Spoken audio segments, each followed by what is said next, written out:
మూక పంచశతి శ్లోకం. రాకాచంద్ర సమాన కాంతి వదన నాకాదిరాజస్తుత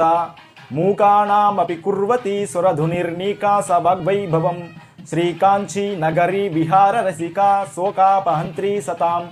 ఏకా పుణ్య పరంపరా పశుపతే రాకారిణీ రాజతే. పూర్ణచంద్ర బింబం వంటి ముఖకాంతి కలిగిన తల్లి, పుట్టుకతో మోగవాడిని సైతం గంగా ప్రవాహం వంటి వాగ్దారణ ఇవ్వగలిగిన తల్లి, ఇంద్రుడి చేత పూజలందుకున్న తల్లి, కాంచీనగరంలో విహరించడంలో ఆసక్తి గల తల్లి, సజ్జనులు ఒక్క నమస్కారం చేయగానే వారి యొక్క దుఃఖాన్ని పోగొట్టి సుఖాన్ని ఇవ్వగలిగిన తల్లి, పశుపతి యొక్క ఒకానొక పుణ్యాల పంట, పుణ్యాల రాశి అయినటువంటి నా తల్లి కామాక్షి పాద పద్మాలకు నమస్కరిస్తూ అమ్మ అనుగ్రహం అందరికీ కలగాలని కోరుకుంటూ శ్రీమాత్రే